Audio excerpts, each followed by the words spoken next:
Okay, good morning. This is Professor David J. De Los Reyes.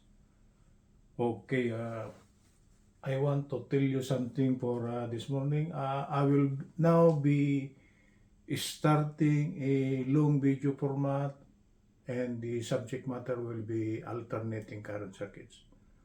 So, for those of you who are taking up electrical engineering, most especially, this is for you guys. So, I will be doing a long video format discussion, okay, on alternating current circuit. Okay, let's proceed.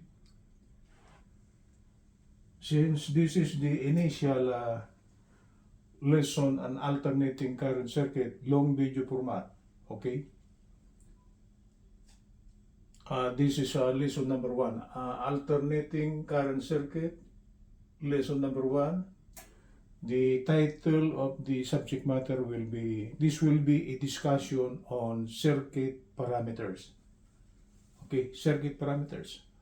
The total opposition to the flow of alternating current will be the circuit parameters. So before we will proceed with the computation of currents, voltages, etc., we should know what are the circuit parameters under alternating current circuit. Okay, let's proceed. I will place a legend over here. I could place a definition of the following things, but since I could present this one in terms of an equation, okay? I will just summarize it because I've got a long experience on the teaching of alternating current circuit. The number one parameter under the study of AC circuit will be the symbol Z, capital letter Z. Okay? Capital letter R. Capital X with the subscript L. Capital letter X with the subscript C. Capital letter L. Capital letter C. And small letter m. 1, 2, 3, 4, 5, 6, 7. If you memorize what are the meaning of these 2, 4, 7 letters which represent the circuit parameters under alternating current circuit, okay, you will not be lost in the study of what you call this alternating current circuit. Okay, let us start. For capital letter Z, we call this one under AC circuit to be impedance. Okay, impedance, this is synonymous to resistance. Okay, because impedance is for AC circuit, but for DC circuit, it is resistance. So the difference between AC circuit and DC circuit, it is in the total opposition offered to the flow of alternating current. In AC circuit, the total opposition offered to the flow of alternating current is termed to as impedance. Okay? And this is designated by capital letter Z. The unit is ohms.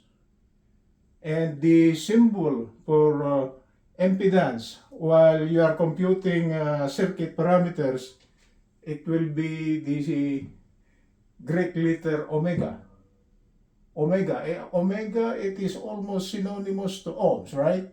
So the unit is actually ohms, but if you try to place the symbol for an impedance under AC circuit, it will be the symbol omega. Okay, and the representation of this on the circuit diagram will be something like this, a rectangular thing, and there's a letter Z inside, meaning it is an impedance. Okay, that's impedance. The total opposition offered to the flow of alternating current is actually termed to as impedance. The unit is ohms. The symbol for ohms is this Greek letter omega. And this is the representation on the circuit diagram. It is a rectangular box with the letter Z inside. Okay. The next parameter is actually capital letter R. and this is termed to as resistance. Okay, the unit is still ohms, the symbol for ohms is still omega, and the representation of this on the circuit diagrams will be something like this. Okay, and at top of it is a capital letter R, meaning it is resistance. Okay, next one, capital letter X with the subscript L. We got a marking subscript L here, a little bit down the capital letter X. If we try to read this one, it will be inductive reactance. Okay, the unit is ohms. The representation of this is actually the Greek letter omega, and the circuit representation of this on circuits will be a coil.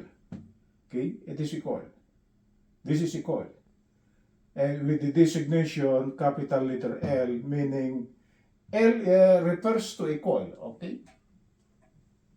An example of a coil will be a motor, maybe a motor load. A motor load contains a coil, right? But in the circuit analysis, if we try to represent that coil, it will be designated as something like this. Okay. Next one, capital letter X with the subscript C. So this C here refers to capacitive reactance. Capacitive reactance for C, right? The unit is still ohms. The symbol for ohms in Greek letter is actually omega. And the circuit representation of this will be this. It is a capacitor, symbol for a capacitor. We got a positive plate, a negative plate, and at top of it, there is a capital letter C, meaning this is a capacitive reactance. A capacitor. Okay? Capital letter L. The meaning of capital letter L is actually the inductance in Henry. If we got a coil, okay, there is an inductance for that coil, and that inductance is referred to as capital letter L, meaning inductance in Henry. I think Henry is the scientist who discovered this L over here for coils. Okay. This is the family name of the inventor, Henry. The designation of this, if you are computing AC circuit parameters, instead of writing Henry, you just write capital letter H, and it is understood to be Henry. The smaller symbol for Henry will be small letter M, then capital letter H, and small letter M is mainly Henry. There could be maybe a smaller Henry, it could be a micro Henry. Micro Henry. Micro is 1 times 10 to the negative 6. Okay? So for the inductance, it could be Henry, mainly Henry. Mainly Henry is 1 over 1,000, and micro Henry is actually 1 over 1 million Henry. So this is smaller than the millihenry, and this Henry here is bigger than the millihenry. So for inductance, it could be Henry, millihenry, and microhenry. Okay? For capital letter C, it refers to the capacitance, and the unit is actually farad. Okay? Farad, I think there's a Faraday's law in physics, right? I think the one who discovered this capacitance in capacitor is the so-called Faraday's law. So, come to think of it, he brought out that the unit of C will be in farads under his family name. So, farads, if you are computing in AC circuit, instead of writing the whole word farad, you just place capital letter F. Okay? Or it should be the smaller one, it is microfarad.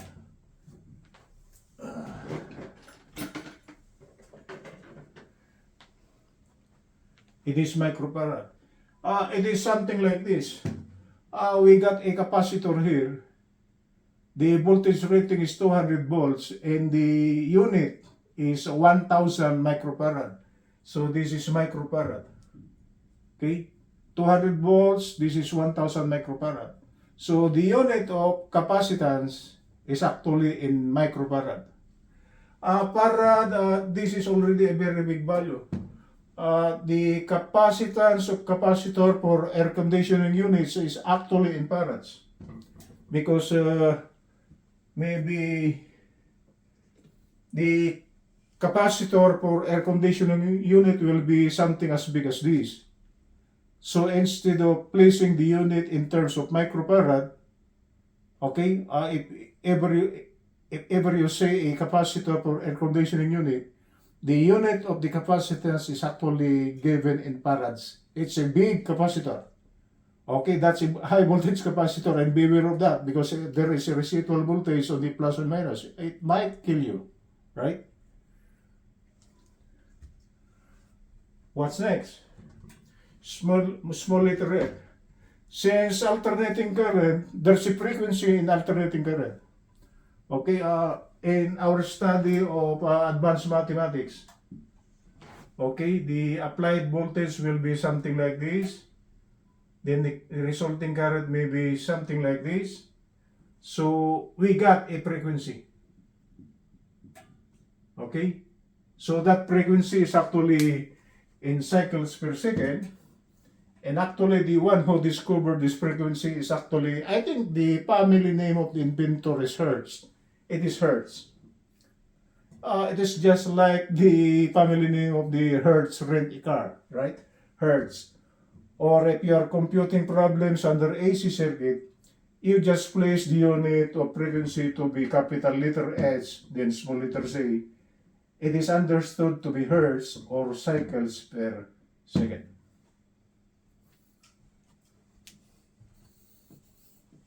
Okay? Sounds interesting? So if you familiarize yourself with Z, capital letter R, X of L, X of C, L, C, and small letter f, okay? You got a good starting point with the study of alternating current circuit. Because this is the basics of the circuit parameters under alternating current circuit. If we try to bring out the circuit representation of all of the circuit parameters, it will be something like this. Circuit representation. The source is alternating current. It is the source coming from our utility line, AC. A circle like this, with something like that, meaning the power source is alternating. Okay, so this is an AC source. Okay, we connect a Z, that is this. Because if there is an AC source, if we try to place a load, that load representation is actually designated by Z, because the total opposition offered to the flow of this alternating current is actually Z, and that is termed to as impedance. So this is the simplified circuit representation of this legend over here. You might ask me, what's the connection of this Z here with respect to the AC circuit? For the meantime, we haven't gone to that point yet. This is just a summary. That's why I put a Z here to be the overall Z. So it could either be in the original problem, maybe it will be 3 series impedances or 3 impedances in parallel. Okay, but that will be another thing. That will be our next topics maybe. So for the meantime, just think the circuit representation of these parameters as simply an AC source connected to a Z, which say represents the total opposition offered to the flow of alternating current. It is C. Okay, this is the circuit representation. For the meantime, I am not telling that this is parallel or this series, so it could be a series connection, it could be a parallel connection or a series parallel connection, but this Z here for the meantime is actually the overall Z. Okay, for the meantime. Okay, let's try to bring out the formulas for taking the value of impedance under AC circuit. This is very interesting now because we had been studying complex numbers in algebra. So this is now the practical application of complex numbers. Under algebra, complex numbers is designated by letter I. But under the study of AC circuit, instead of using letter I, we use the letter J. Okay? We use the letter J. So actually, AC circuit, okay, the total impedance is a complex number. It represents a real part plus the so-called imaginary part, the one with the J, the one preceded by the J sign, Gx of L minus Gx of C. R is the real part. Gx of L and Gx of C are actually the imaginary part. So what you call this, Z is actually a complex number. Okay? So this is now an application of your knowledge of complex numbers. So instead of just solving I to the 9, okay, in reality, we do not need those ones. Okay? What we need is just simply Z equal to R plus Gx of L minus Gx of Z. That's how we compute the total impedance of a circuit in alternating current circuit. Okay? So, the one you're computing I to the 9, we got no significance on that one. The only significance is in the computation of impedance under alternating current circuit because it involves complex numbers. I think the one I to the 9 is just simply for IQ, something like that, IQ test maybe. But in reality, we don't need those ones. Okay? So Z in general for AC circuit will be R plus Jx of L minus Jx of Z. And X of L, there's a formula on how to take the value of inductive reactance. If you got a coil, okay, and you know the inductance of that one, we could compute for X of L. Okay? If you know the frequency, you know the inductance, we could compute for the inductive reactance referred to as X of L. It is this. And the unit is still ohms. For X of Z, this here is very small number. It could be a merely, what you call this, if it's microfarad, okay, the location of this frequency here is actually, of this part here is actually at the bottom because 1 over a very small number will be a big number, right? So X of C is actually different from the equation for X of L. That is X of C is actually 1 over 2 pi FC. And the unit is still ohms. Okay? So just to repeat it, okay, the formula for taking the value of impedance, okay, is actually R plus Jx of L minus Jx of C, where X of L is 2 pi FL and X of C is 1 over 2 pi FC. And just remember that impedance is a complex number. Okay? For the meantime, forget the I. Okay? It is a complex number. It is represented by the symbol J, the one that are imaginary part, this portion here. Okay? So it is a complex number. It got a real part and imaginary part. I think that is just important to us instead of just solving for I to the 9, in which I to the 9, it has no real importance to us. Okay? Oh, what's next? If we try to bring out the vector representation of this, vector representation, vector is just like it got a magnitude and direction. Okay, that's why it is a complex number. It got a magnitude and it got direction, theta. So if we try to bring out the vector representation of impedance, the real part is the abscissa. It is plotted horizontally. This is R, the real part. And the imaginary part is actually Gx of L, okay, for the coil, and minus Gx of C for the capacitor. Okay. For the meantime, I will not discuss the three cases of impedance. That will be maybe the next topic on lesson number 2 under AC circuit, because for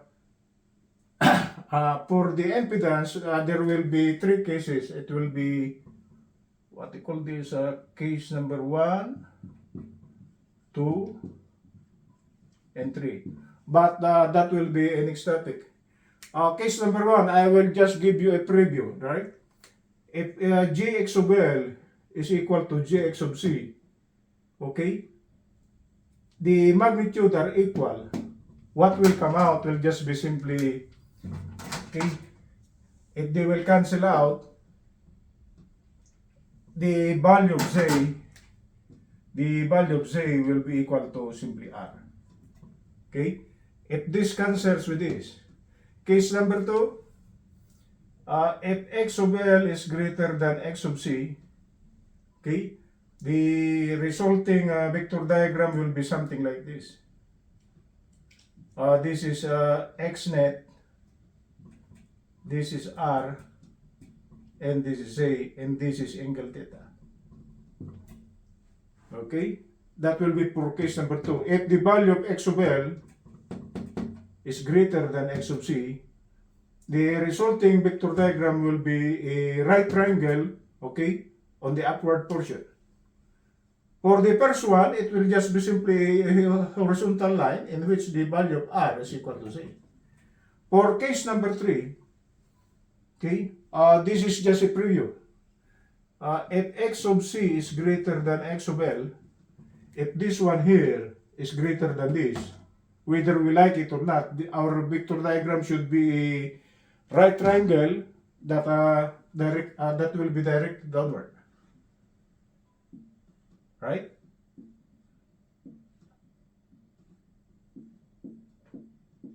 So this is X net, in which it will be X of C minus X of L. This is R, this is A, and this will be angle theta.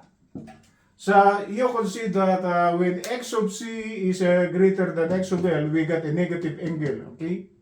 And when X of L is greater than X of C, we got a positive angle. So this is termed to as the lagging power factor, and this is the so-called leading power factor. That will be the next topics maybe. Okay, guys, that's the so-called circuit parameters under alternating current circuit.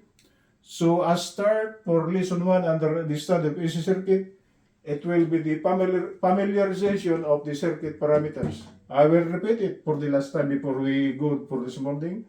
Capital letter Z, the total opposition offered to the flow of alternating current is actually termed as impedance. A part of the impedance is actually R, which is resistance, X of L, which is inductive reactance, X of C, which is referred to as capacitive reactance. In the computation of X of L, we need L, where X of L will be 2 pi FL. In the computation of X of C, we need the frequency and capacitance. That's why X of C is 1 over 2 pi FC. Okay, that's it, guys. So for those of you who are taking up electrical engineering, this is for you guys, okay?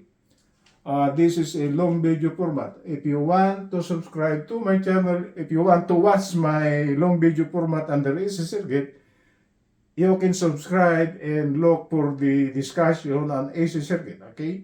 So if you want to subscribe to my channel is at youtube.com/@ProfDVJ.